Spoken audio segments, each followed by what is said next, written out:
నమస్కారం. అష్టాదశ శక్తి పీఠాలు ప్రత్యేక కార్యక్రమానికి స్వాగతం. అమ్మవారు వెలసిన 4వ స్వరూపం చాముండా క్రౌంచపట్టణే. సతీదేవి దేహాంగాలలో ఒకటైన కుచము పడిన స్థానము శక్తిపీఠంగా వెలసింది. ఈ శక్తిపీఠం కుచస్థానము నుండి అవతరించినందున ఈ ప్రదేశమునకు క్రౌంచపట్టణము అనే పేరొచ్చింది. కాలగతిలో ఈ క్రౌంచపట్టణము మహిషాసురునికి రాజధాని అయింది. మహిషాసురుడు అనే రాక్షసుణ్ణి ఆదిపరాశక్తి 3 సార్లు అవతరించి 3 జన్మలలో 3 సార్లుగా సంహరించింది. వాటిలో మహిషాసురునిగా మొదటి జన్మలో అతని రాజధాని క్రౌంచపట్టణం. దీనినే ప్రజలు క్రమంగా మహిషూరు, మైసూరు వగైరా పేర్లతో పిలవసాగారు. ఒకప్పుడు మహిషాసురుడు ఇంద్రుణ్ణి జయించి తానే ఇంద్రుడయ్యాడు. అప్పుడు ఇంద్రాది దేవతలు బ్రహ్మ, విష్ణు, మహేశ్వరులను శరణు పొందారు. అప్పుడు త్రిమూర్తుల ముఖాలలో నుంచి ఇతర దేవీ దేవతల ముఖాలలో నుంచి కూడా వేరువేరుగా దివ్య తేజస్సు బయటకొచ్చింది. అవన్నీ కలిసి ఏకీకృతంగా అద్భుతమైన దేవీమూర్తిగా ఆవిర్భవించింది. ఆమెకు దేవతలందరూ వేరువేరు ఆయుధాలను కూడా బహూకరించారు.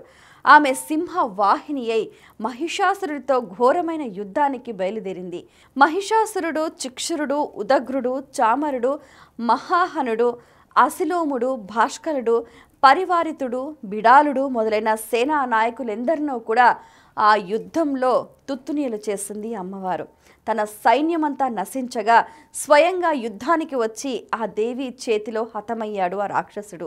అనంతరం దేవతల, మునుల ప్రార్థనల వల్ల ఆ దేవి ఆ పట్టణంలోనే పర్వతం మీద స్థిరమూర్తిగా వెలసింది.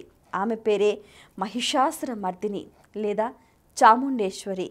చాముండ అనే రాక్షసుడిని కూడా సంహరించటం వల్ల చాముండేశ్వరి అనే పేరు కూడా వచ్చిందని చెబుతూ ఉంటారు. దీనికి ఎన్నో నిదర్శనాలు ఉన్నప్పటికీ మైసూర్లో చాముండీదేవి ఆలయానికి ఎదురుగుండా సర్ప అలంకృతుడైన మహిషాసురుని విగ్రహం ఉంది. చాముండేశ్వరి దేవి కర్ణాటక రాష్ట్రంలోని మైసూర్ పట్టణంలో శక్తి పీఠమై అలరారుతోంది. చెండముండ రాక్షస సంహారం చేసి చాముండేశ్వరి దేవిగా విరాజిల్లుతోంది. ఈమె మైసూరు రాజవంశానికి ఆరాధ్య దేవత. మరి కేవలం ఆ రాజ్యాన్ని మాత్రమే కాకుండా యావత్ విశ్వాన్ని కూడా కాచి కాపాడుతున్న ఆ అధిదేవత కరుణా కటాక్ష వీక్షణాలు ప్రతి ఒక్కరికి ఉండాలని మనస్ఫూర్తిగా ఆకాంక్షిస్తూ సెలవు.